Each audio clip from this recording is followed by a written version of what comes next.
Fred because we have the Old Greenwich Award, which Coline Jenkins invented, which I just figured out, which is really cool. So when you were part of it, right, Pete? You concur? But you had this idea for the OG Award, and then I inherited this, or we inherited these archives that were sort of messy. I went through all the papers and found this thing, the OG Award. I thought, well, I love that. I love a surprise, and I love to thank people. So thank you to Coline for the idea, and we've took up the mantle, and we have Fred ready to help us as soon as we're ready to record. Do you want to come? We're not recording yet. I'm doing a filler. Oh, we are live. Hi. Okay, welcome to the Old Greenwich Association annual meeting for last year, or this year. Anyway, it's January 2026. Fred, will you? Is it January 26th? Yeah. It's February. We were supposed to do, weren't we? January. Okay. Welcome, Fred Camillo. Hello. Thank you so much. I think if you stand here, you can help us announce our Old Greenwich Award recipient for 2025. It's now our 5th year enjoying this tradition. You happy? Yeah. I know you know how to do this. I do. So I didn't know if you announced the award yet. No, we haven't. Before I it's a great honor for me to present you, Helen DeLago, with this award. And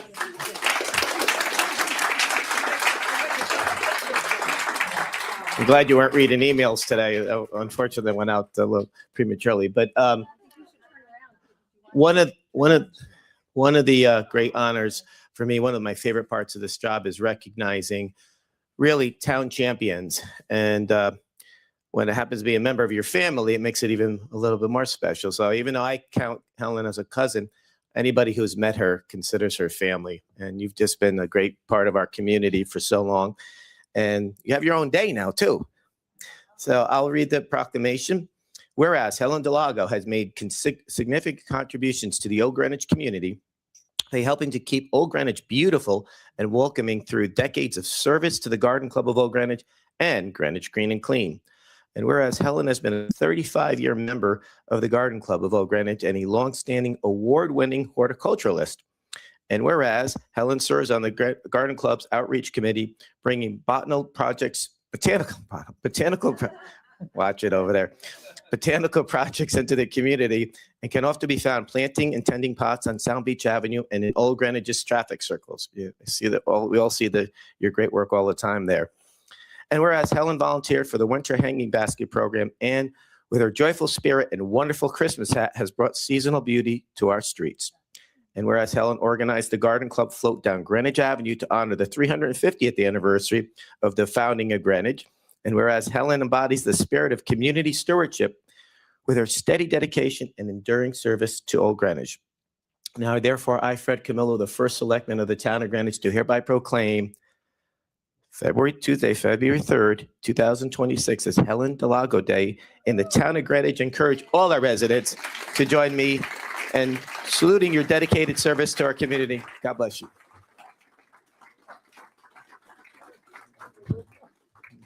I didn't read the emails. I would have ruined the surprise. Thank you. Whatever I do, I enjoy. I get great satisfaction of helping. I feel like I should be part of everything. And I try to be. And for anybody who needs help, just give me a call. I'm there. Thank you.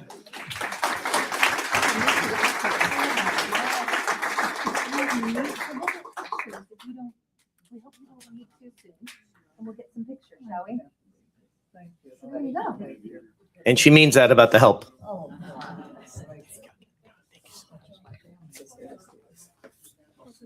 Thank you. well, before Fred leaves, I think you should. We'll figure it out. Are you okay? Does anybody have any water? Okay.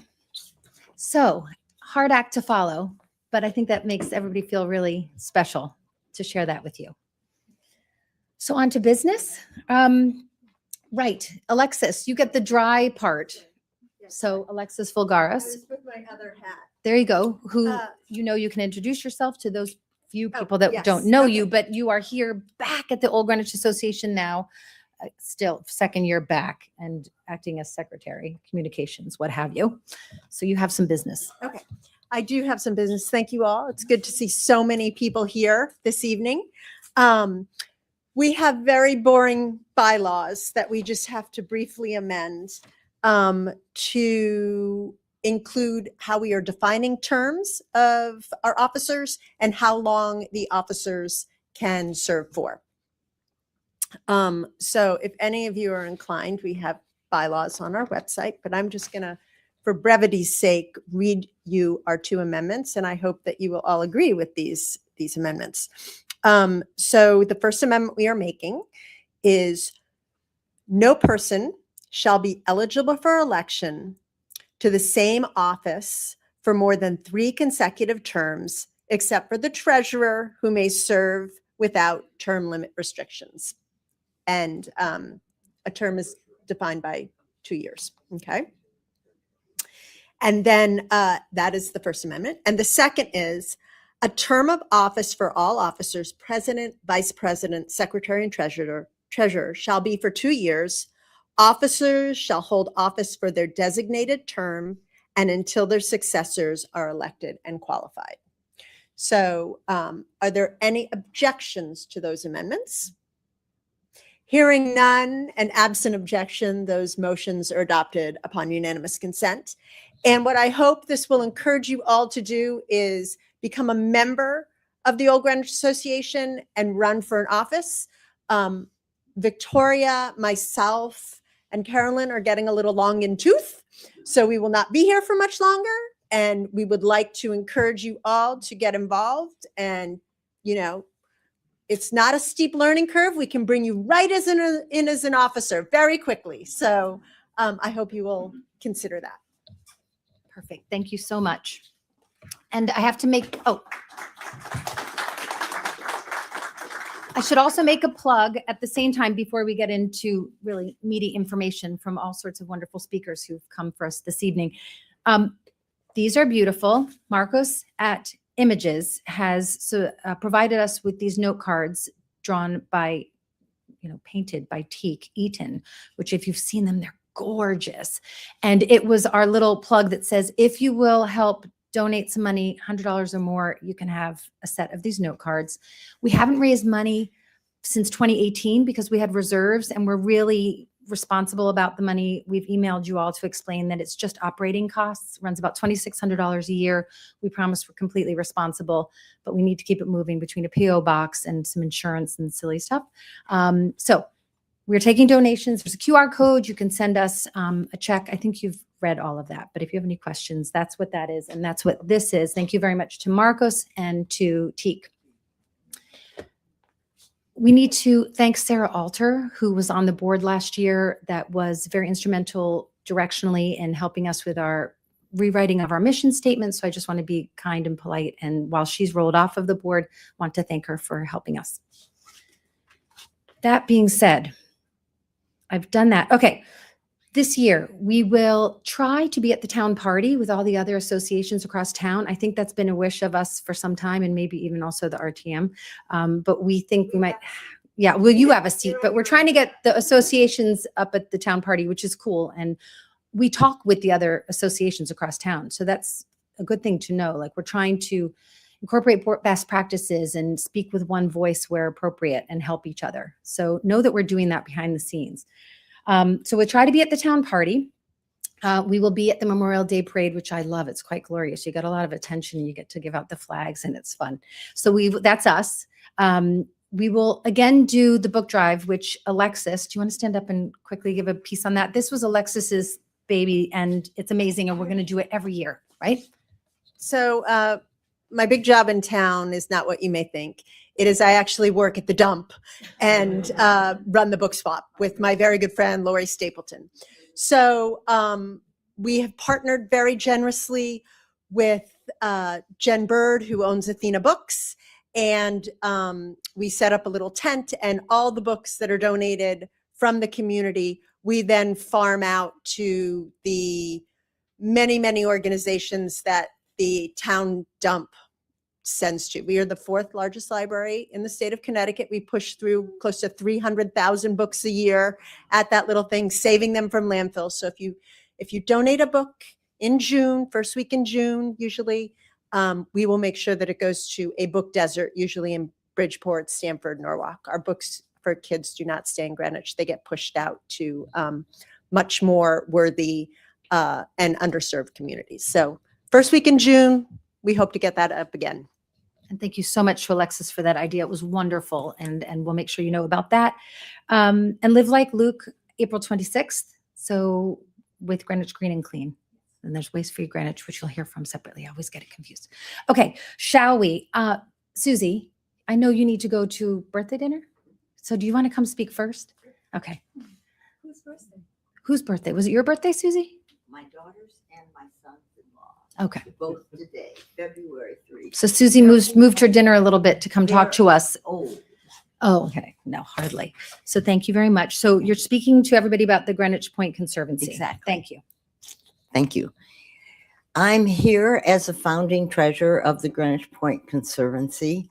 You know, that precious point that anchors our whole town, the southernmost part of our town since 1640, when Elizabeth Feek, your ancestor, bought it from the Native Americans for 23 coats, which were bolts of wool, and she only paid 11 of them. So she's still in arrears. I'm sorry about that. I hope you're not held accountable, but thank you for your wonderful presentation. We were founded in 2004 for the precise purpose of preserving, protecting, and restoring all the elements of the J. Kennedy Todd estate. There were a few last remaining buildings. The others have been bulldozed and fallen by the wayside because the town of Greenwich had no budget line for the protection. It wasn't in the Parks and Rec budget, and it wasn't in DPW's building budget for protection of any of those buildings, and not even the stone walls, really. So we formed ourselves in 2004. At the time, Dick Blumenthal or Dick Bergstresser was the first select person, and Dick Blumenthal was the Attorney General of the state of Connecticut, and they helped us do all that we had to do to form. Our first project was what is now called the Innisarden Cottage. Many people called it before that the Queen Anne building, but we found all of the original papers of that, and it's literally the Innisarden Cottage. And we arranged with the town of Greenwich a wonderful procedure by which we, the Greenwich Point Conservancy, a not-for-profit 501c3, would raise all the money and pay for all the restoration of the building. And we did our arrangement through the state and through the Attorney General's office. And that's how we did the first two projects, the second of which was the old barn. Also, the oldest building there, it was built in 1887.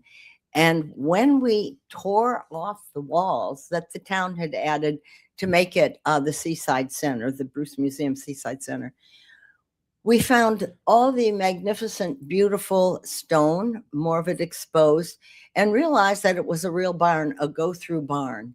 And we found, when we were digging up and restoring, we found so many interesting things like horseshoes on the far side, which is now where the deck is, but had been a grass patio. And we finished that and gifted it to the town as a completed gift. And our next project, which has been underway for a long time, hit a few snafus, and that's why it's taken so long, if you're wondering what had happened to the Chimes building. And that our permitting went in a different kind of format. So it wasn't an easy thing to accomplish, as we have accomplished all the others, providing for the town a completed gift. When the Department of Labor looked at what was submitted, they said, oh no, you can't do this. You're an agent of the town of Greenwich, which we were not. We're not for profit 501c3. And so they said we couldn't do it the way we wanted to do it, and we would have to pay prevailing wage. Well, as a not-for-profit, we couldn't afford that. I was the treasurer and I said, well, that'll cost us another 50% and we don't have that money to make a completed gift. And it'll take us a long time to raise that much more. So what has happened is that rather than doing one whole project, we are doing bits and pieces of the project, each of which is a separate restoration or repair job. And Fred has been wonderfully helpful to us to get this far. It's taken 2 years, really, with the town lawyers and the state. But we are now just being licensed by the town of Greenwich to begin. And our first project will be to fix the tower, to restore the tower, because the chimes are already restored. They were restored by a family foundation, the Fedorko Family Foundation, by a group that I was afraid if it took us any longer, they'd go out of business. They're really old world artisans because those chimes are precious. There were only 5 of them ever made like that. You'll get to see them once they're reinstalled because we're going to have a plexiglass wall so you can see how they work. Some of you that have been around a while remember when we played tunes, because those chimes are like giant player piano rolls. And there were 2 of them, each about that long, but lead, heavy as anything. And they've got those little notches on it like a player piano. And they turned when a motorized function that looks like a grandfather's clock would drop to the bottom, the weight, that'd start the turning, and that would play the tunes. So now it's going to be digitalized, it's going to be computerized, but we'll have all of that there for you to see, because it's quite amazing. It was built in the 1920s in England, and it was brought to our country by J. Kennedy Todd because he wanted to be in competition to Commodore Benedict, who lived at the other end of town and had bells that rang. So he wanted to outdo him. That's where we are in the process of our restoration process project at Greenwich Point. And we'll be doing it bit by bit. We'll be giving the town the money at $100,000 a shot, and they'll do the work and at prevailing wage. So thanks for wanting to be caught up on what's going on at Greenwich Point. How many years? Actually, that's a really good question, because right from the beginning, 2 years ago, I said, don't tell me we can only do one project, one restoration repair job a year. And the answer is no. As soon as one is finished, and we can only spend so much money at a time, we can go right on to the next. But the first will definitely be the tower, and you'll be hearing chimes again. I just think that's so cool. Any other questions? Can I add? Sure. Did I read in the oral history that they had 2 bears? Yeah. Yeah. Two Yeah. bears. Everyone knows And that. They had pet town, bears. And J. Kennedy Todd they had no children, but their bears were cared for very well. They had other animals. I mean, that you didn't run to the grocery store for milk or CVS for bottled water. So they had a whole sustainable habitat there. And there were 14 people that were staff to keep the place going.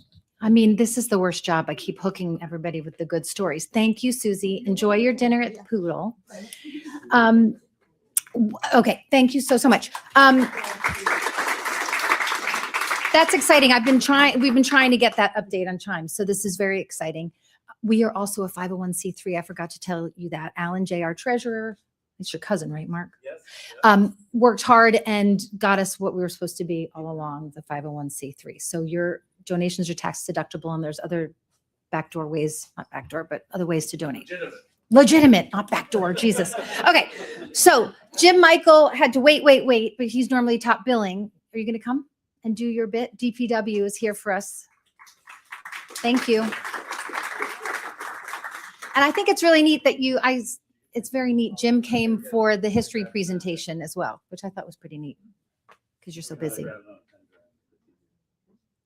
see, I think I have it right in the email.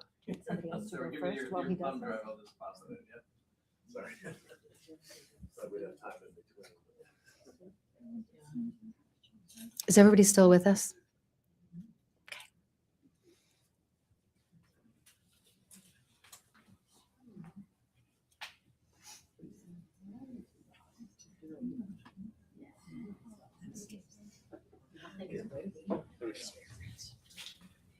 Thank you very much.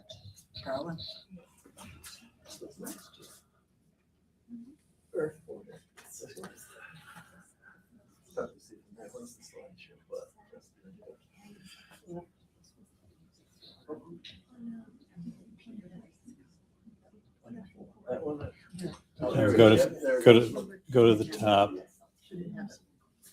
Up a little bit and to the right, slideshow Oh, there we go, yeah. from beginning. There we go. There you go. Thank you. Tough to see with the glare. Okay, thank you very much. My name is Jim Michael. I'm the Commissioner of Public Works for the town. Probably you've seen one of these recently. We've been dealing with this for the last few weeks, actually a little over a month now. Go ahead to the next slide. I'm going to kind of just focus on different things that we're doing in Old Greenwich. So you can hit the next slide. So projects over the last year, since I was here last year, we opened this building. So hopefully you've had a chance to walk around, explore the building, find out it was a nice project that we did complete, and hopefully the community has been working on that, so are able to enjoy that. So another project that we've completed this past year, it was completed in the spring time frame. We did a drainage replacement project. It was a couple $1 million worth of drainage work right outside this building. It was kind of tied around this building. It was on Tomac, Harding, and Forest Avenue. What it does is it improved the size of the drainage network in this area to help for some of the flooding concerns that were undersized in this area. So that work has been completed, and hopefully that will last for a while. So next slide. So some of our ongoing and upcoming projects. If you haven't seen it, the Old Greenwich train station north parking lot, we've been replacing the lights in that parking lot. We've got new lights that we're doing there. It was a lot of the lights over in that parking lot were getting to the end of their useful life, and so we've been looking to replace those. So we've been picking those off as we started the project in the fall, and we're mostly complete. Some of them are getting ready to be activated.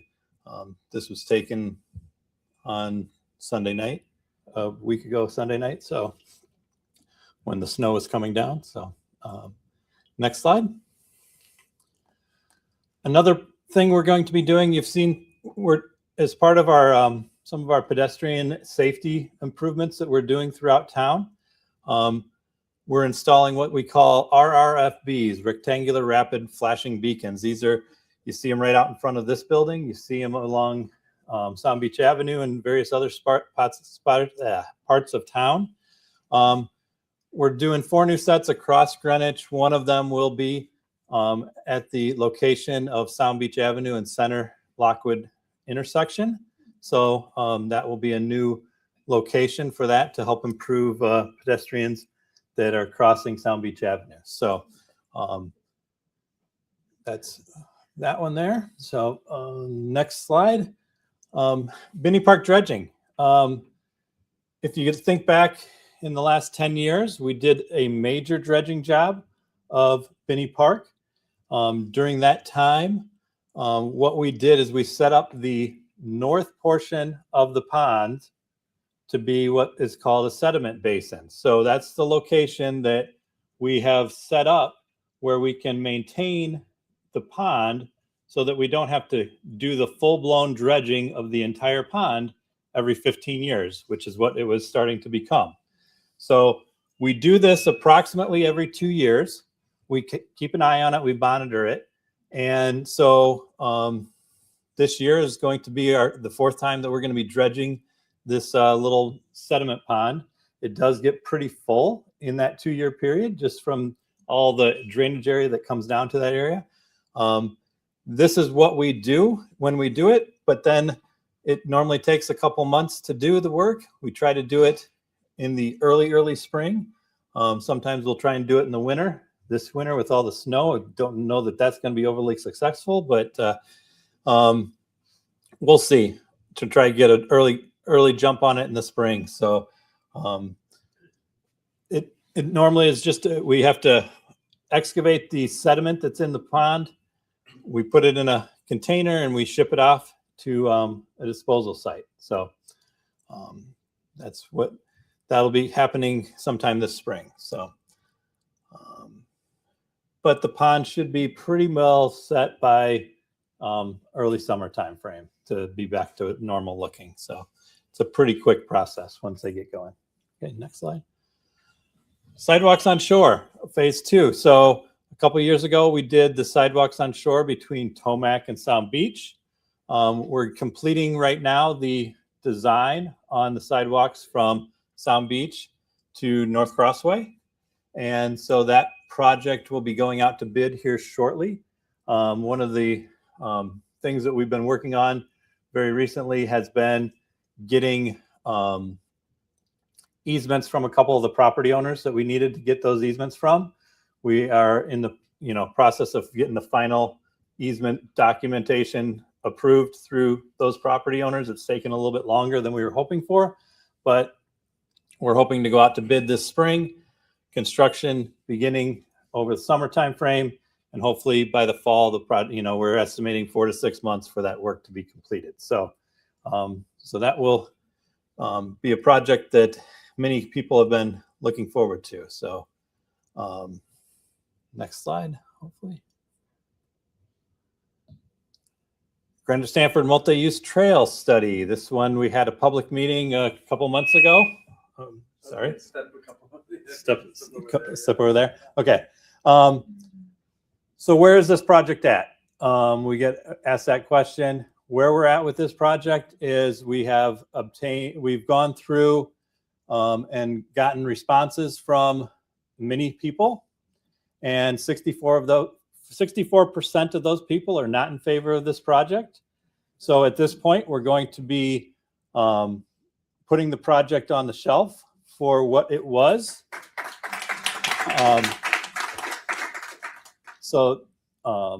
Not saying that it will never come back, but it's something that we're not going to proceed with in the immediate future. We're going to be looking at taking into account a couple of the areas that were given some pretty positive feedback.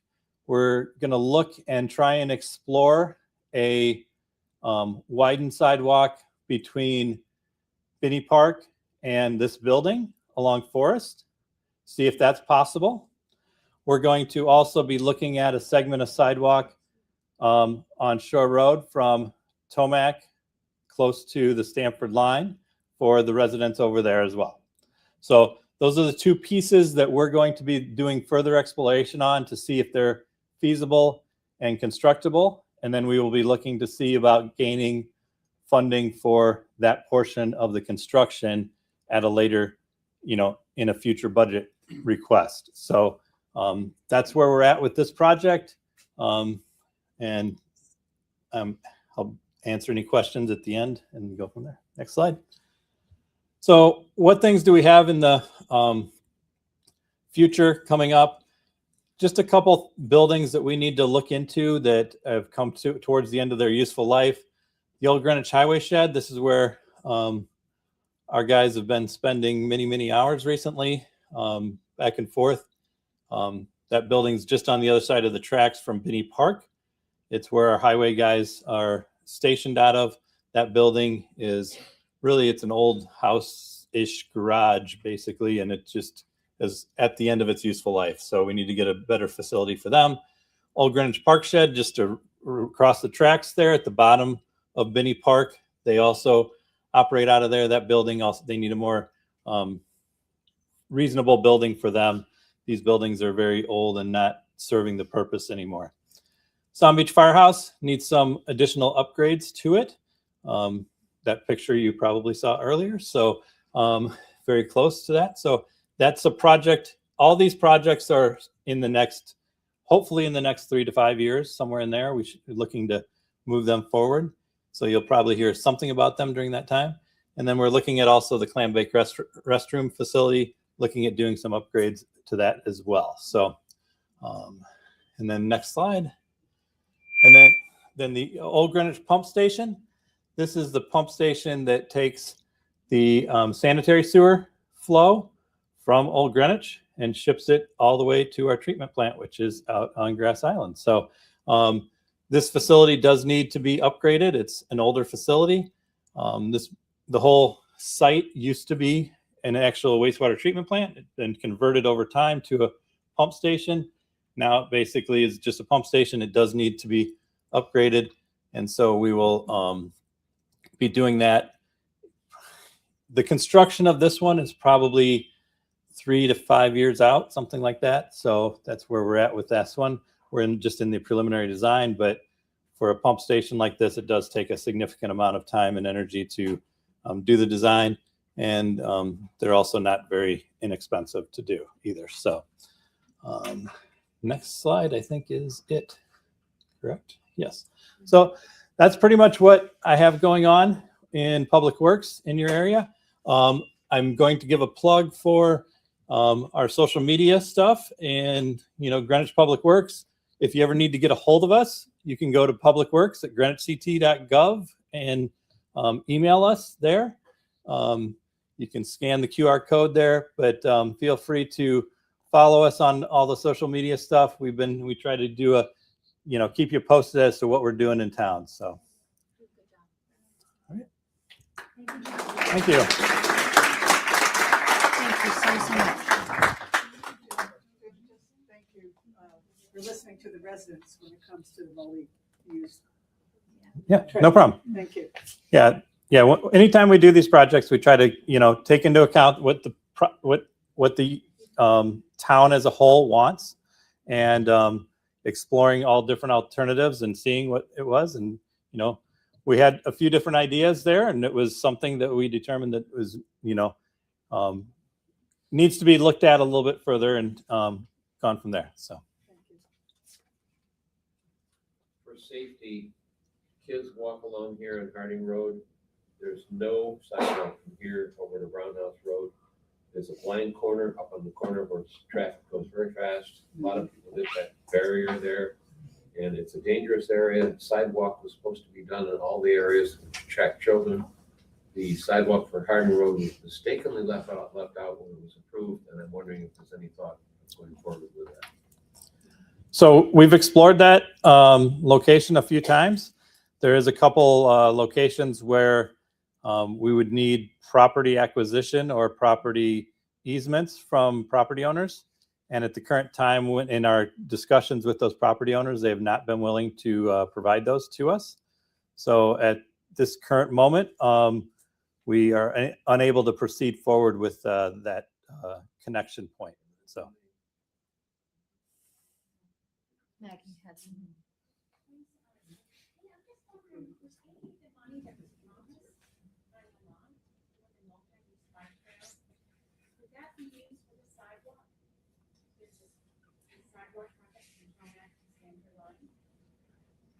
So the question is, the funding that we received for the multi-use trail funding was for the design of that project. So we're still exploring whether or not, and we've put in a couple calls to see if we are able to proceed forward or decide we want to proceed forward with a couple of these small segments like the Forest Avenue or the other segment there. Could we utilize some of that funding for that project? And we haven't gotten a final answer on that yet, on whether it's going to be acceptable or not. It also would have to go through, there is certain conditions that the BET has put on that funding on our end. So we'd have to go back to them and make sure that they're okay with us repurposing that funding. So there is a couple many steps we would have to get to that point, but we'll see.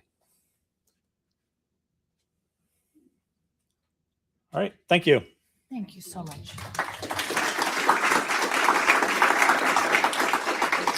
And just a mention for Maggie Bound, who will stay sort of incognito, but you know her, and Kristen Beecher. They have been wonderful advocates for the sidewalks on shore, and we have a lot to thank them for. So staying on that path, if you will, we have representatives from the Old Greenwich School PTA here.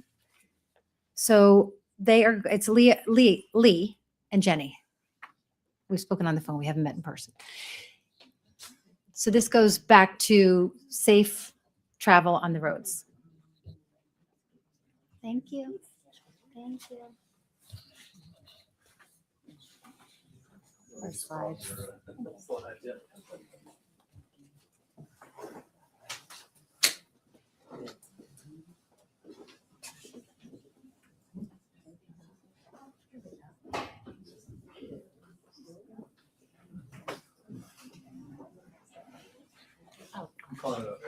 No, it's okay. Where do you want us to stay? I don't know. I think Mark's got you sort of in his sight if you're Oh, there. boy. All right. Yeah, Yeah. if you're on that side, it's better. Yeah, This side though? yeah. Let me Oh, do the PDF. thank you. Like Europe, that's Yeah. the right one, yeah? That's us. Make that Right, so full wait. screen. Thank you. I don't want to ask if you want to use AI or something. Yeah. I don't want to use AI. You probably do a pretty good job.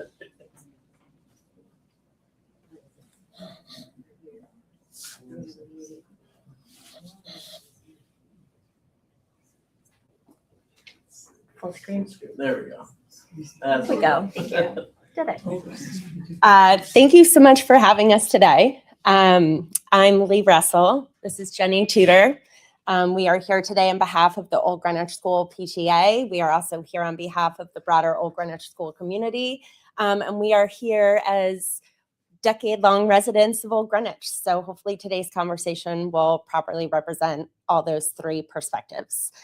So I think all of us in the room appreciate the charm of our town and the fact that we are a biking and walking community. Interesting stat that only about 9 or 5% of Old Greenwich School students are able to take a bus because they are outside the 1 mile radius of the school. So we are a biking and walking community, one, because these fabulous sidewalks that are continuing to go in, but because it's really healthy and it's really great for the kids. And I think all of us think about it as a very charming component of this wonderful town. I call it universally appreciated. And I think the issue that hopefully we would all agree on is that there's not really a universal approach for biking in town.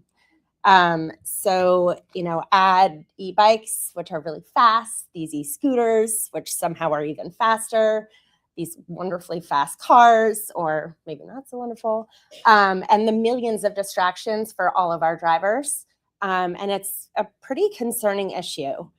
So our fearless leader, Dr. Jennifer Bensavango, who I know is a very familiar name, calls herself the proud principal of Old Greenwich School, has championed this concern alongside with Bob D'Angelo, who's here. Thank you, Bob. Also a familiar name, I'm sure, to everybody. And she has tasked Jenny and I with bringing this to life. What it's called is, if we can go to the next slide, is Gear Up OGS. And this just articulates the points that we just went to. So we're really happy to introduce this. And our goal today is to make sure that 1, we get some awareness, 2, we get your support, and 3, just to understand that this is something that we're working through and we're going to continue to fine tune. So I'm going to turn it over to Jenny just to identify a little bit more about the program. Sure. Thanks, Lee. So Gear Up OGS is a program that we developed with Dr. Bensavango and Bob.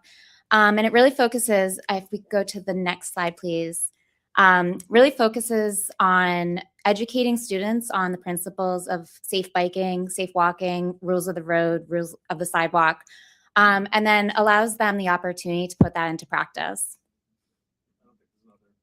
Oh, well, we can talk about it. We'll talk about it. So with that in mind, that two-pronged approach, the first is really focused on educating the students.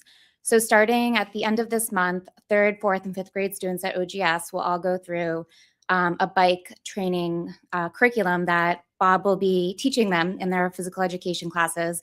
That's based on the American Cyclist Association, League of Cyclists, their curriculum.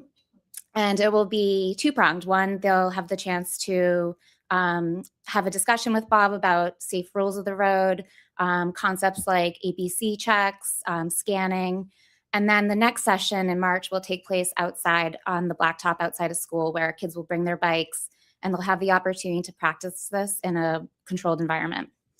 And then following the training, they will have a chance to celebrate their new skills, have a chance to build community, and will be, actually Bob will be hosting a pancake breakfast at Greenwich Point, and will be taking advantage of the Safe Road Sundays offered by Greenwich Point, Friends of Greenwich Point. And we'll do a loop around the park and celebrate with some pancakes. And that, again, is meant to build community and to really celebrate all the lessons that these kids have learned. And then following April vacation, on April 17th, we'll launch bike trains. So this is a concept that started in Barcelona, Spain, and has come to the United States. And we've been working with the Connecticut Department of Transportation's Safe Routes to School team to identify 8 routes that kind of branch out in Old Greenwich and all end at the school. And each train will be led by 2 parent volunteers, a conductor and a caboose. And they will pick up students along the route, and they'll all bike to school together. So the goal here is that this is a chance for them to gain independence. Again, it's targeting the 3rd through 5th graders who can dismiss themselves, gives them a chance to be with their friends, to practice the skills that they've learned, and for the parents to get involved and really model and reinforce those skills. So again, starting in April, Friday mornings, you may see some trains making their way to OGS, and we're really excited about it and appreciate everyone's support and patience. So just the final thing, just to make sure we're leaving you with something that feels more broadly constructive. So first of all, there is a logo. Whoa. If we go to the very last slide, you'll see the logo. So any graduate of this program will get a sticker, the logoed sticker, to put on their helmet. So you'll know that they've passed. One, it also encourages wearing helmets. So for all of you that choose to bike, walk, ride, scoot, whatever your preferred mode of transportation is, you know, let's all wear the helmet and lead by example. And then the other point that I will mention is, I don't know if you all have noticed this as well, but on occasion I'll be on a sidewalk and there will be an e-bike that just flies next to me or nearly knocks me over. And so while this is very much an initiative to keep our children safe, I think there's a much broader impact that benefits all of us. So any momentum behind it that you'd be so kind as to offer, I know we'd all really appreciate it. I think there's a question. Yeah, I think it's fabulous. The other thing I can add. Yes. I had wanted to bring this up. Reflectors. How many times we are driving and we cannot see the students? And I've been saying, I wish the PTA would possibly maybe have a certain kind of reflector they could either put either on their back or that they could just carry the bag and grab it out. So I hope this becomes part of this program. We are very happy that you mentioned that. It is a shared priority. So we are actually able to submit for a microgrant to get $5,000 from the state of Connecticut to fund the various bells and whistles of this program. Reflective gear, highly reflective gear, including just like a bright yellow t-shirt with our logo on it is sufficient. At least something that's realistic for us to roll out. I completely agree. There'll be flags for our conductor and our caboose. So there'll be a height visibility. And reflectors are another thing. So this is kind of our trial period. If there's any feedback that you want to offer or a frustration or just something else that we can do a little bit better, please reach out to us. This is kind of like the big OG family coming together to help us all be a little bit safer, smarter, more independent, and more excited about all the things that this town offers. And my only 2 cents are, one is, are you guys gonna then let people in the community know what the routes are, so maybe we can avoid some of those routes? Yeah, that's a really good idea. And secondly, really getting the parents involved. I'm a dog walker. Yes. And I'm all over, people can see me me. And, the little kids are sometimes actually better than the adults. Yeah. And I've had adults on e-bikes force me onto the road with my own dog Yeah. because they've taken over the sidewalk and they're not wearing helmets. Yeah. So I think the kids are going to learn great, Mhm. and I'm all over this, but their parents have to make an equal commitment, and hopefully the kids can help the parents. Because So there is very much a goal to make sure that there's a ripple effect to this. Yeah. Listen, like our purview are these wonderful 400 children that go to our fabulous school. And, and the parents, in order to serve as a conductor or a caboose, will have to go through training. So they'll have all of that as well. There are flyers that we're handing out to all the classrooms with a little QR code. We've got our wonderful resident willing to help in every way, shape, and form, and Bob.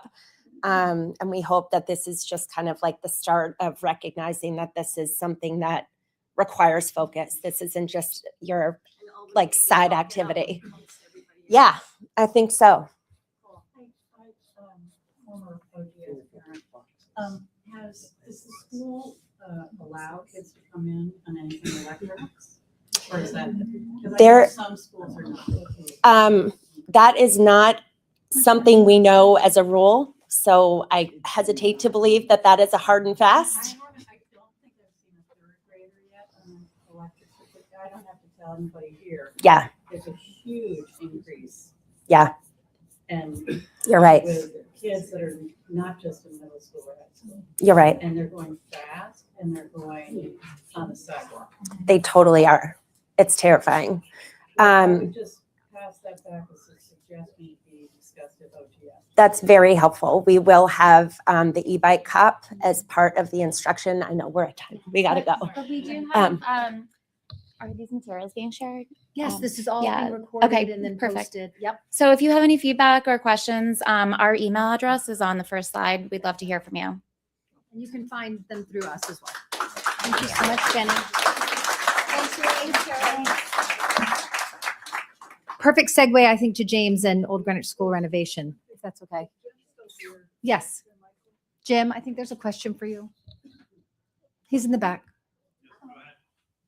Yes, on the agenda was to make some comments about Barry Place. No, he's right there. Oh, thank you. Would you just share what the status is? That's the high-density apartments that were scheduled to be constructed in Stanford, right behind the Ennisard Golf Club. And I believe that right now, the zoning board in Stanford rejected the project, but I wonder if there's any comments you could make about that or an update. It was on the agenda. I thought you might be touching on it. That would probably be better asked the planning and zoning, because they're the ones that deal with Yes. those things. Not really my purview in that regard, so I think you'd be best to try and email planning and zoning and find out from them further. I'll only say on that we're lucky that they rejected it. And that I think everyone here, it'll probably come back again.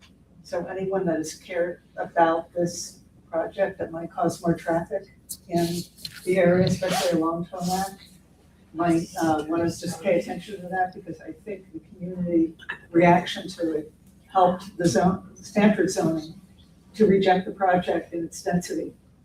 So just. And we did send out information about that at the end of the year. It sort of rushed upon us and we found it and we were able to throw that out. So that's why this subscribing to our emails is another useful way to get the information. So hopefully that was helpful. We try. But James will talk to us about the Old Greenwich School renovation update.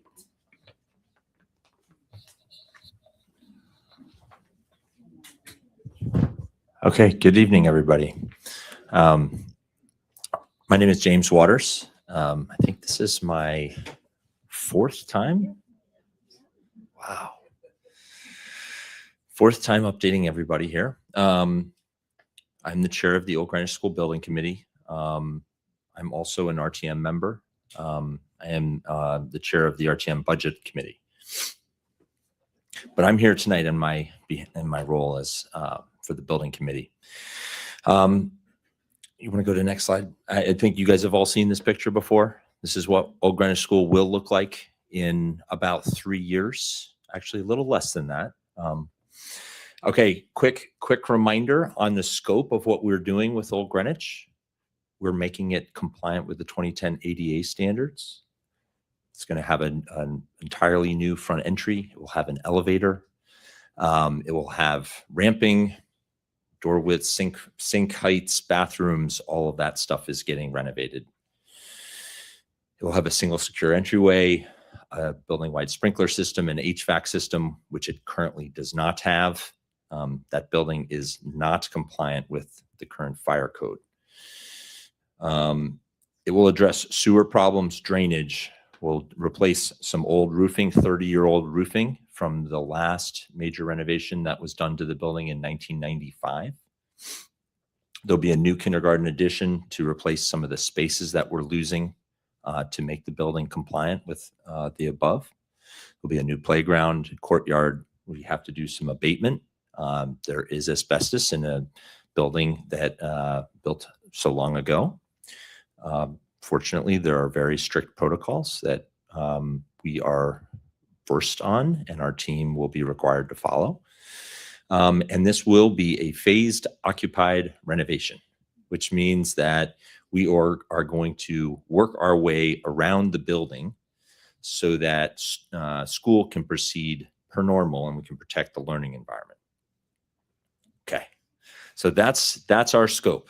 It continues to be our scope. It's been our mandate for 5 years. Well, the building committee's only been around a little over 3.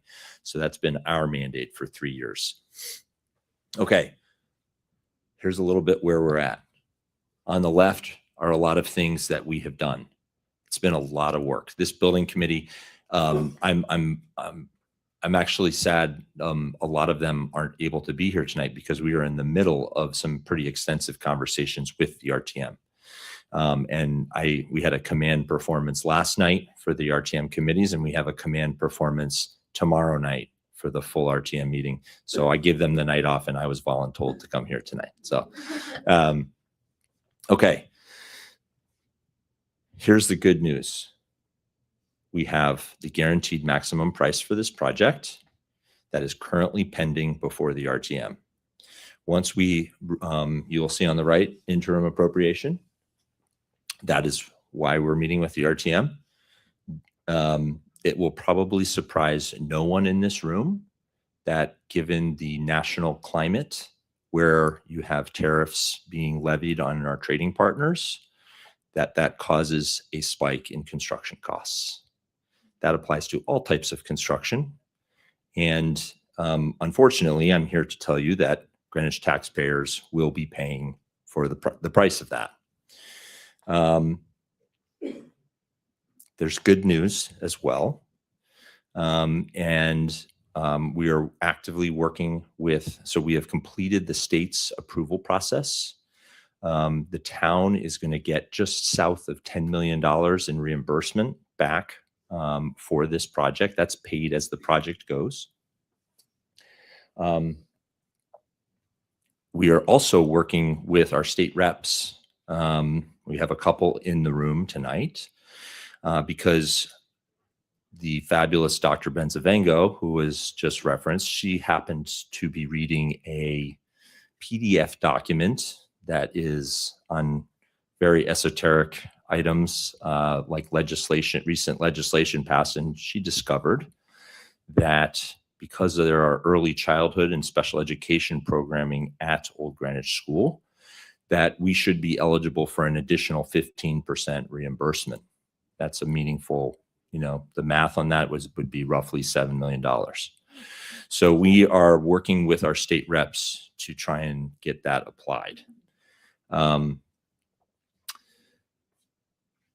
We are also working with the building department. I had the honor of spending Christmas Eve with Commissioner Michel, and the fire chief and the fire marshal, because we have a couple items that we need to address to get our building permit.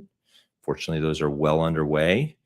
This building, as I said before, will have a full building-wide sprinkler system. It will also have a new fire pump in case they're ever, God forbid, were required to be firefighters in the building.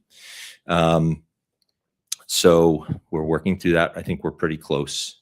We have sign-offs from every other department in town government, and I have to say, I have really enjoyed working with the staff. We have a lot of smart, dedicated professionals who are making sure that building permits are issued correctly. I have some quibbles with the process, but the staff have been phenomenal. You can see here our phasing schedule. We're aiming to start in April. April break this year starts in very early April. And we aim to have construction fences up and get going. First thing you're going to notice is around the back. You'll see phase 1A there, kindergarten addition. That's going to take about a year to build. That will be around the back. You should not plan to go on the playground. I don't think many of you would in this room, but don't plan to go on the playground this summer. It will not be there. There will be a construction fence around it. There will be foundations being dug, and there will be a building, a small addition starting to go up that will ultimately host our kindergarten classrooms. We are also this summer, we are going to be renovating the music and art rooms, beginning the process of installing an elevator and bathroom renovations. And then also we pushed forward this renovation of the cafeteria and gymnasium. And it's important to flag to you guys because there may be some impact to polling station. If there is a primary this summer in August, we have just alerted last week, alerted the registrars of voters of that. So they will, I'm sure, communicate, but there is really no wiggle room. We cannot have our construction team stop for a week for a potential primary. But our objective is to get that building open on day one for school because kids need a place to go run around in the gym and to eat lunch. So, and then we're going to just keep working this. Our schedule calls, you're going to see periods of a lot of activity and you're going to see periods of no activity.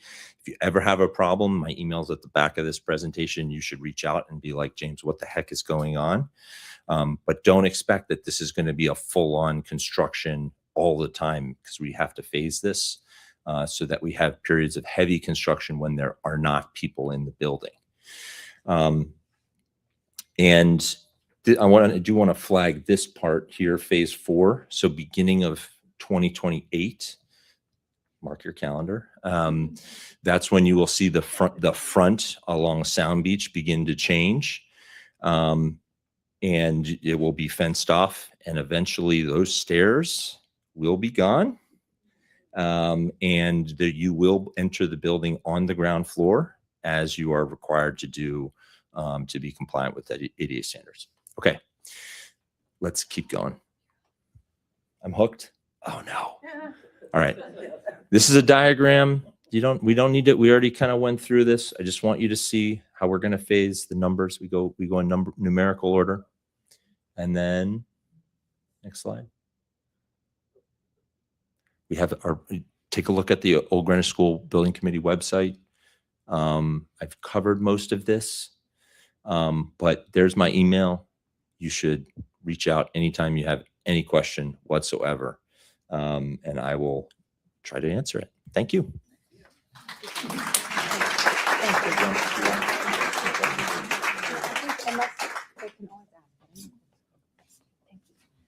So Coline Jenkins is going to speak with us. Thank you.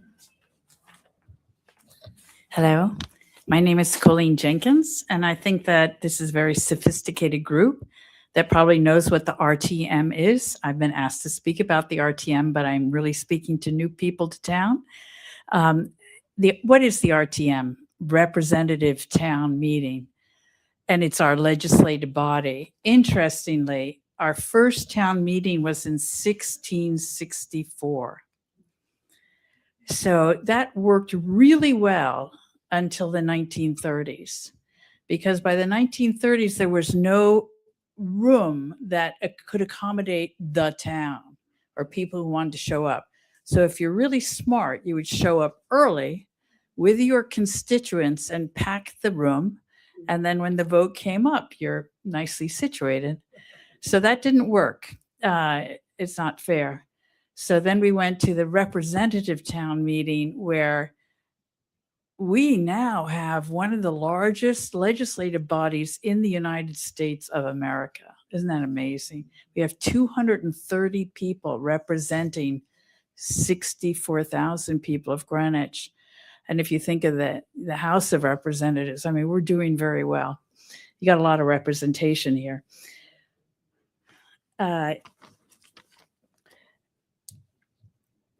What I really appreciate is the fact that we are nonpartisan, which is also atypical for our nation. There are parties like the Democrat Party, the Republican Town Party. These are not part of the RTM. When you run and your name is on the ballot, there is no party affiliation. You run your name only, which I think is very refreshing, because we're not jammed and arguing over positions. We really try and address an issue and bring the best we can to that issue. And I just thought it was kind of fun, like, who are we? The 230. So we've got parents, lawyers, retirees, merchants, financiers, a filmmaker, a social worker, a civil engineer, an opera singer, a helicopter pilot, a 38-year-old, a 90-year-old. So it's really great. You know, you have a lot of people coming with a lot of background to the table, and each one serves to the best of their abilities.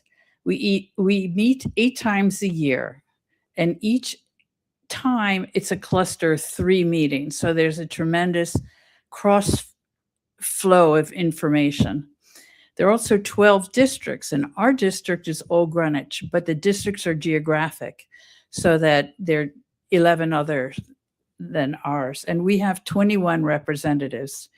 And it's a 2-year term, so I encourage you to jump in, make a commitment. 2 years is probably not enough. There's a lot to learn. And one thing I really, really appreciate is freedom of information. And this goes way back to the founding of our nation. So it's a huge thing that you are not voting directly for an object, for an item.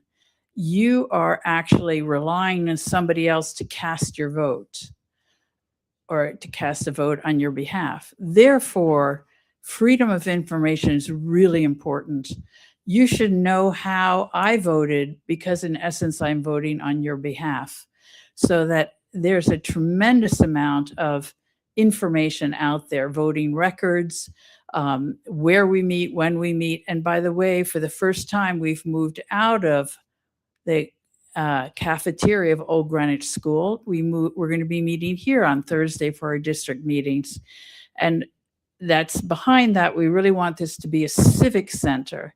It's great to have it as a recreational facility of sports, but civic center is really important. So we're leading the charge on, thank you, leading the charge on making it that.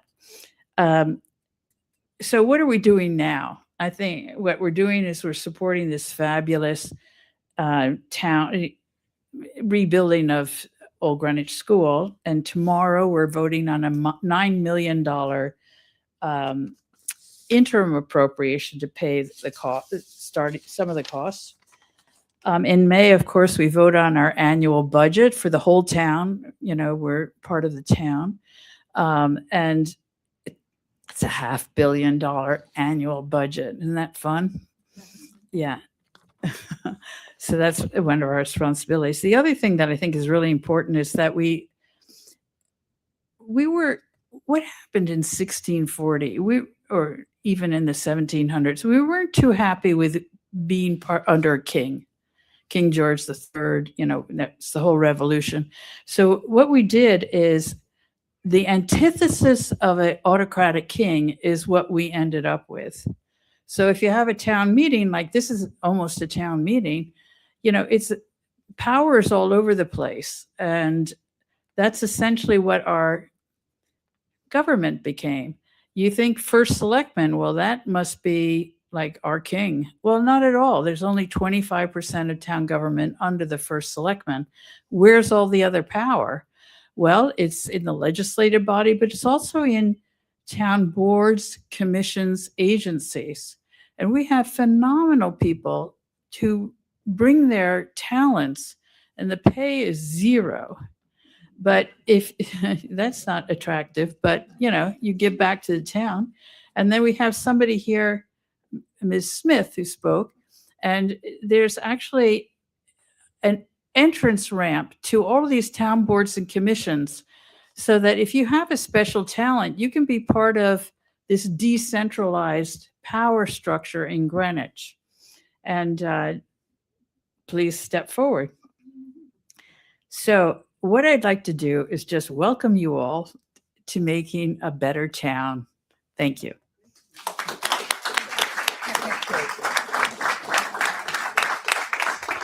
Coline, thank you so very much. I think that was wonderful, and especially for those listening at home. And in terms of framing up and keeping to a theme, Wendy Yu is going to speak to us about the Old Greenwich Garden Club, which is in itself steeped in similar, very important history. Thank you. Hi, I'm Wendy Yu. I'm your neighbor on Baldwood Road, and I'm a 23-year member of the Garden Club of Old Greenwich. But I'm not alone. I have many friends, Coline that just spoke, Alexis, Helen, who's being honored tonight. I see Carol back there, and Mary, and I'm sure there's many other people here. And we are part of a proud history. We are 102 years old. We might be one of the oldest organizations in Old Greenwich. And we love our town, and we love to get things done, and we care about our civic area and the beauty of everything. As a matter of fact, it was so wonderful to hear Pat's presentation this morning, because a lot of things you spoke about started with the Garden Club of Old Greenwich. And the name of our town, which was Sound Beach, it was actually the Garden Club that went door to door collecting signatures and took them down to Washington, D.C. to the postmaster, and then up to the New Haven rail station, and were the ones that advocated for the town being returned to its original name of Old Greenwich. And we can thank the officers of our club from 1932 who did that. And even the Tomac burial ground. That was one of the first projects that the town took, or the Garden Club rather, took on in the 1920s, and went in and did some repairs. And it was actually from there that it went over to the church. So, I mean, we were almost the founders of the Historical Society too, which is kind of cool. And we continue today to be in the community. We have outreach with our children. We do programs over at Perrott Library. We have outreach with elderly in the community.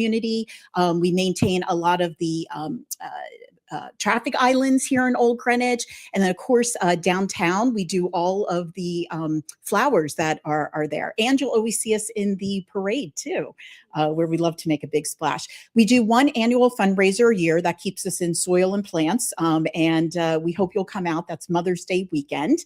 And we did, for our 100th anniversary, create a booklet that talks about all 10 decades of our club.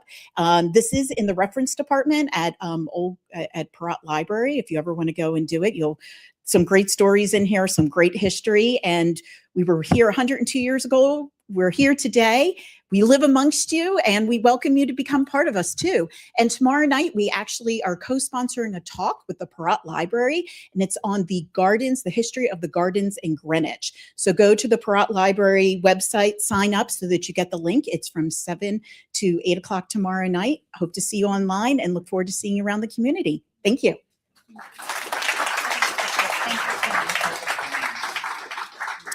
Wonderful. And staying outside, we have Bill Rutherford for Friends of Binney Park.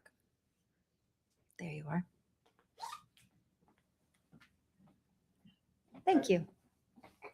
Good. How are you? Yeah, I'm Bill Rutherford. I'm president of Friends of Binney Park. I'm also I'm also chairman of the Conservation Commission in Greenwich. So I have a long history of the environment in this town. And I was asked to give a quick update. We are incorporated, and we've been incorporated for 3 years. And so we're relatively new. And I'm just going to give you a quick oversight of what we did this past year. We Tilt the mic towards you. Okay. Rotate it. You're holding it away from yourself. Right there? Okay, okay, okay, okay, okay. What we did this year is we had a group of high school boys raised money, and we put a holly grove in the Benny Kitchell Park. It's one of the projects we did. We also put in a pollinator garden in the park. We added more daffodils to Daffodil Hill. We partner with Green and Clean, and we had, I think, 4 or 5 groups of students come in to do maintenance within the park. We educate them how to do things, even hold a shovel. I had to teach a boy which foot to put on a shovel when we were planting the hollies. And it's amazing what the kids are learning. It's part of our, what we're looking to do. Another group we had Trout Unlimited came in, and we partnered with them, and we planted 126 native plants along the river in Benny Kitchell. The other big thing we're looking at doing is, and it's ongoing, is invasive plant material. We have mugwort in the main park. Knotweed is, I don't even want to describe it at Benny Kitchell, but it's everywhere. How to control it is another subject. I'm working with Greg Kramer a lot on that. One of the other things we're looking to do is, in this year, is complete our loop road, our path in the southern end of the park. Now that Jim Michaels has put crossing, those whatever they call them, we're going to try and bring the loop path over to that location. So we have a lot of things going on in the park. I'd love to see a lot of you at our annual meeting, which is going to be in March 17th, hopefully at 7:00 in the firehouse, because we're going to be talking about a lot of these subjects and what we're going to be doing this year. Thank you.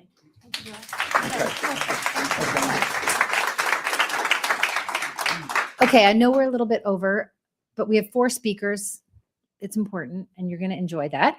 So we have Mark for Friends of Greenwich Point Park. We're still outside. Thank you. Thank you. Good evening, everyone. My name is Mark Seiler. I'm the president of the Friends of Greenwich Point. We're also a 501c3, obviously a not-for-profit, 100% dedicated to the beautiful park of Greenwich Point. We've been around for about 68 years, and our mission hasn't changed much. We're really focused on 3 specific areas. One is conservation, the other one is education, and the last one is community programs. And what I'd like to do is share with you a few things we've done over time and recently. Specifically in the area of conservation, we typically partner with the town, the Parks Department. I see a few people here I know very well. And we have programs which focus on habitat restoration. We plant native trees and shrubs. We restore dunes, and the list goes on. We also feed birds, and they're very hungry these days, as you would imagine. So that's one, conservation. Number 2 is education. Here we run a certain number of programs which are focused on both adults and children. usually focused on the environment and nature at large. So some of you know some of our programs. We partner here again with local organizations or the town, the conservation team, the Purple Martin event, Horseshoe Crab event. We also had the Creepy Crawly event for children during Halloween. And I also want to note that we provide some monies to a student every year from Greenwich High School who studies this, or whose focus is environment or conservation. So that happens as well. And lastly, we have a certain number of community programs, and I'd like to mention a few because they have been quite appreciated by the community. You've heard about Safe Road Sundays earlier from Leah and Jenny. That is running strong. It happens every Sunday these days. And as you know, we close part of a loop at Greenwich Point, which allows pedestrians and cyclists to enjoy the place without cars. We also organize bird walks the first Sunday of the month. We have a quite exciting program of concerts during the summer. We also, oh, and by the way, all of these programs are free for everyone, including people from out of town. And we have fundraising events. There's a comedy night show in September, as well as we also sell ornaments during the winter. So I'll be very brief and finish by saying that we need a lot of volunteers. We've got a lot of programs going on. We have a few things coming up shortly. We've got an invasive program. We tried to get rid of invasives, as many other people in this town. We were at a meeting this morning with Bill and others to talk about what we could be doing more of. And you can refer back to our website here, www.friendsofgreenwichpoint.org. All of our events are listed here. We would also welcome new members as well as donors. So thank you very much for your attention. And I'm looking to see many people at the point. Thank you so much. Thank you. Okay, do we have Janet still? Are you still here? And is Julie here? Do you want to come up together and tag team a little bit? With Joan as well.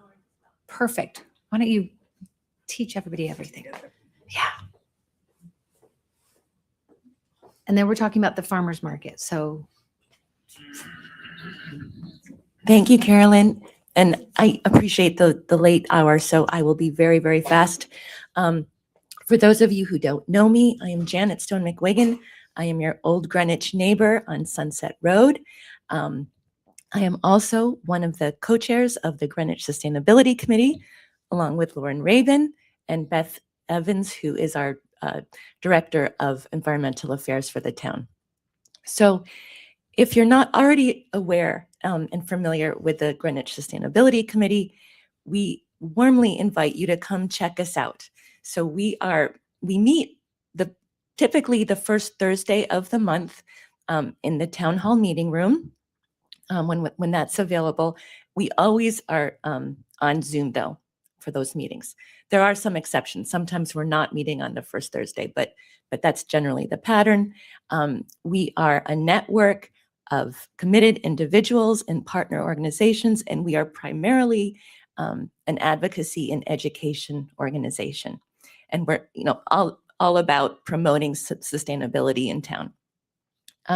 We have a very new and exciting campaign this year, also related to combating what we're calling problem plants. So I'm going to turn over to Joan Sagan, who's a member of the committee, and she's going to talk a little bit about this campaign. Good evening, everyone. I know I am standing between you and your homes, so I'm going to speed read. The Conservation Commission, the Greenwich Sustainability Committee, and partner organizations around town are launching a town-wide invasive species campaign. So the goal of this campaign is to raise awareness about the destructive impacts of these plants, insects, and other species. And many of these invasives can be costly to manage in our home landscapes, and they pose risk to public health and they can significantly degrade our environment, especially our beautiful parks. So while they're also taking a real toll on the local biodiversity. So we're kicking off this campaign in the spring by offering opportunities for our community to come learn about invasive species, including how to know if you have them on your property, and encourage you to take steps to rid them from your yards and replace them with native plant communities that have outsized benefits that are beautiful for your property and your community. So watch out for this information from the town of Greenwich and the Greenwich Land Trust, and it'll be starting in April. And you can also find this information from your Friends of Binney Park and Friends of Greenwich Point, and also some garden clubs are going to be joining this campaign as well. So many places for you to find the information and partner up and help make our town a better landscape. So thank you, Joan. And as I said, the Sustainability Committee is a network of an extraordinary group of partner organizations. One of them, just one of them, is Waste Free Greenwich. And I'm just going to hand over to Julie. Thank you, Janet. I'm Julie Deschamps. I'm the founder and chair of Waste Free Greenwich. We're an environmental nonprofit here in town that was founded in 2019.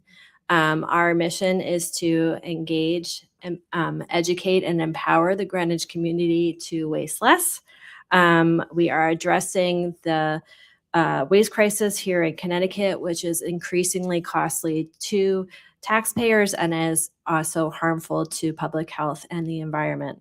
Our solution is simple, to throw out less stuff. So the low-hanging fruit is really wasted food and textiles. These materials make up about 30% of our waste stream. We support the voluntary municipal food scrap recycling program that was founded in 2020. To date, over 760,000 pounds of food scraps have been diverted from incineration to nutrient-rich compost. But this is only a fraction of what's in our waste stream, so we need your help. So all you have to do is simply collect your food scraps at home and drop them off at, there's 3 sites, Holly Hill, and on Wednesdays at Round Hill and Old Greenwich at the Living Hope Community Church between 12 and 2. You can see Carolyn here is is demonstrating how easy it is.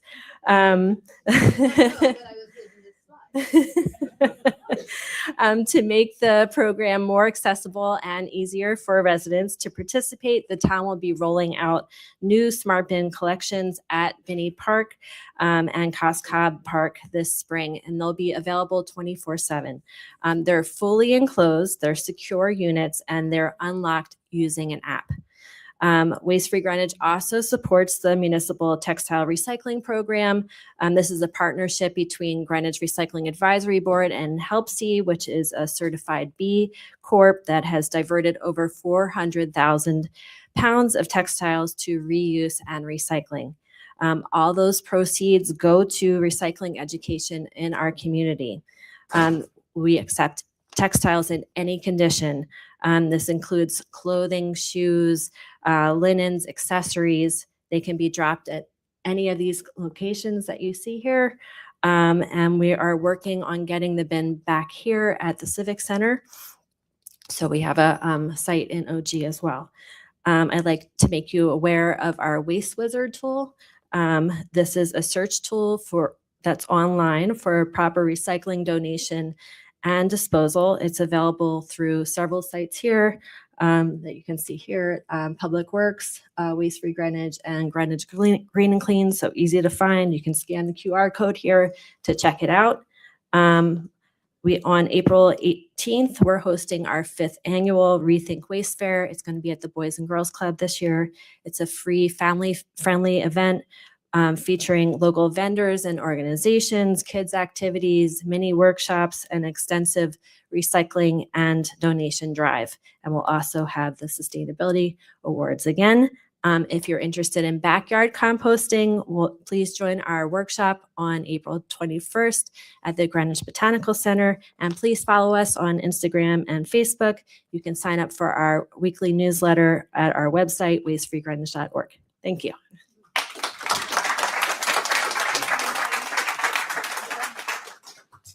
Obviously, that's also very important. And I have focused on the composting, and you'd be flabbergasted. And you'd feel so good about yourself if you do it. You just have to one day decide you're going to do it. And once you do, and this new thing that thing that you can open with the app is amazing. Okay. The farmer's market's really important. Dana's been so patient. Come. I know. So sorry, but this is so important. And yeah, it is. And that's obviously the location also where we compost, and we compost at the farmer's market all summer. On Wednesdays, but I'm Dana Lee. I'm one of the co-founders of the Old Greenwich Farmers Market, probably the new kid on the block, even though I've lived here forever. We started about 15 years ago. Our first year, it was kind of like a fluke. Where can we go? And we went to Old Greenwich School parking lot. And as it turned out, it actually worked. And the farmers were like, the stuff just comes in now. Can we extend? And obviously not at the school parking lot. Went around, asked a couple people, a couple churches if we could use their parking lot, and yay, hooray, we found Living Hope Community Church. At the time, it was the Presbyterian Church of Old Greenwich, and have been there for 15 years. But we are now in a transition of trying to, look, that wasn't even my slide. Thank you, because I came with no slides and kind of not really any speech, but really it's to come and ask you guys for your support, because we are looking for going forward the next 15 years. We started with 3 of us as co-founders. 2 of the 3 have moved away. The 3rd is aging and and has family in other parts of the country, and looking to transition to really represent the community we live in. What's difficult now is the church is, I don't know where they are in their permitting process, but they will be doing a construction project. We already know that the parking is terrible, traffic is terrible. It's the bane of our existence is no parking, and looking for a good spot. There really is only one good spot in Old Greenwich, right up there. So I'm here asking you guys for your support in helping getting that to be a reality with a reasonable cost, because really what it is, it's not that reasonable cost. And this is a nice place. Like I walked in today, I wanted to take off my shoes when I walked in the building. So anyway, and just plan for the next 15 years. And Carolyn's lined up some people who are interested in being involved, and I'm looking forward to everybody's help. We are reachable at information at info@oldgreenwichfarmersmarket.com. And we're also on Instagram at, I think, OG Farmers Market, I think is the, yeah. Oh, thank you. 6870. It's got the Yeah. zip code. Oh, the zip code, just in case we forget where we live. But anyway, thanks for staying around till 8 o'clock. I know. Thank you. But this is an important one because this is going to come up. So we're telling you now, we've been speaking, well, Yeah. but we spoke to Joe and then he wasn't well and He's still on. I don't know. But the point is we have Joe's attention that we want to have a conversation. So I think we could use you all when the time Yeah. comes. Yeah. Good? Okay. And it's great. We didn't come here initially because that parking lot used to be under 2 feet of water every time it rained. And Wednesday afternoons, the parking lot's pretty empty. I scoped it out all summer. And the No, flooding we don't want to be situation- Wednesday afternoons with the dismissal at OGS on this, Right. Right. No, it's just not convenient. Anyway, it's the end of the night. We're All good. right, thank you. Okay. Is everybody happy? Was that hopefully productive? Good. Okay. And another one in the bag. And thank you so much. And you can donate. And we are definitely looking for volunteers. This is my last one leading the charge. So thank you. Is that off now? Just click the switch. I think I did. Down. Yeah, there you go. Okay. Hey, thank you. Thank you so much. Yeah. Have a great night. Yeah.